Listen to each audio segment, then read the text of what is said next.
안녕하십니까? 오늘은 인생이라는 제목으로 말씀을 나누고자 합니다. 먼저 야고보서 4장 13에서 14절 말씀을 보겠습니다. 오늘이나 내일 어느 도시에 가서 1년 동안 거기에서 지내며 장사하여 돈을 벌겠다 하는 사람들이여 들으십시오. 여러분은 내일 일을 알지 못합니다. 여러분의 생명이 무엇입니까?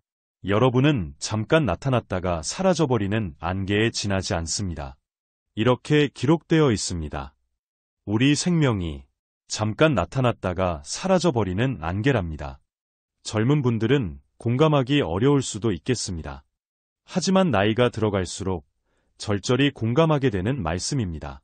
저는 젊었을 때 짧은 시간이었지만 간절한 꿈을 꾼 적이 있었습니다.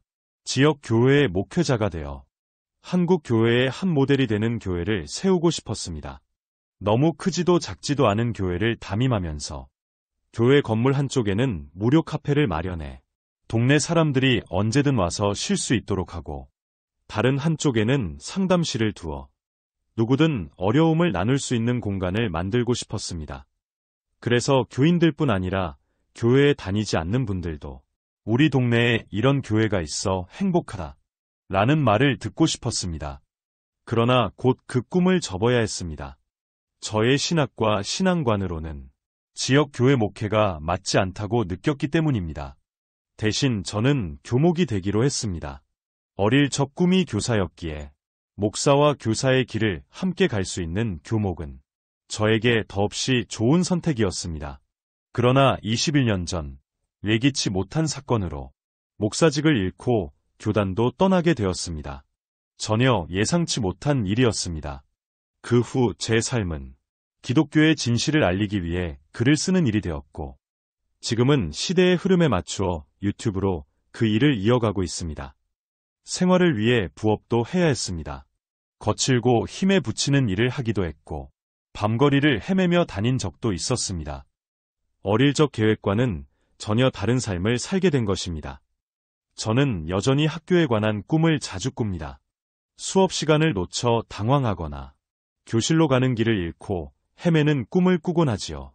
지금도 새벽에 그런 꿈에서 깨어 글을 쓰고 영상을 만들 때가 많습니다. 학교에서 말씀을 전하던 날들이 그리 오래된 것 같지 않은데 벌써 20년이 넘었습니다. 정말 안개처럼 스쳐 지나간 세월이었습니다. 지난 몇 달 동안 우리는 무리한 욕심에 사로잡힌 전직 대통령의 광기를 지켜보았습니다. 그가 이 본문 말씀을 마음에 새기고 살았다면 그 자신뿐 아니라 우리나라 전체가 그토록 큰 고통에 빠지지는 않았을 것입니다. 이 설교를 준비하면서 우리나라의 주요 정치인 22명의 종교를 살펴보았습니다.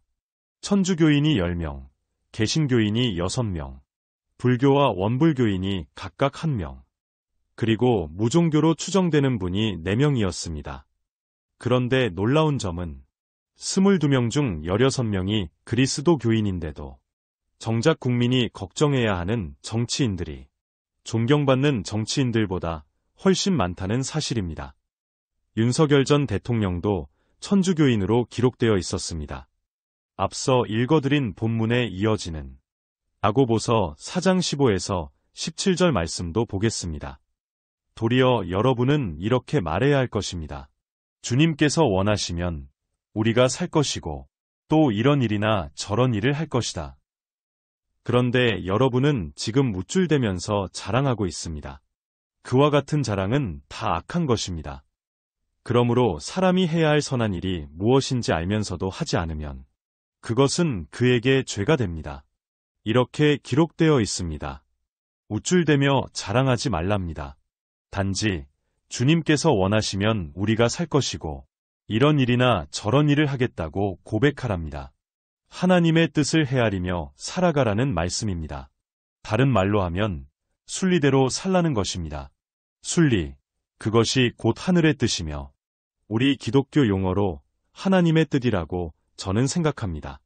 스스로 그리스도인이라고 고백하는 정치인들이 매 순간마다 이 말씀을 마음에 새기고 하나님의 뜻을 헤아리며 정치를 한다면 적어도 국민이 정치를 걱정하는 일은 많이 줄어들 텐데 아쉽고 안타깝습니다. 가수 나훈아님의 노래공에 이런 가사가 있습니다. 100년도 힘든 것을 1000년을 살 것처럼. 우리 인생이 안개와 같다는 이 말씀을 마음 깊이 새기며 오늘 말씀을 마치겠습니다. 고맙습니다.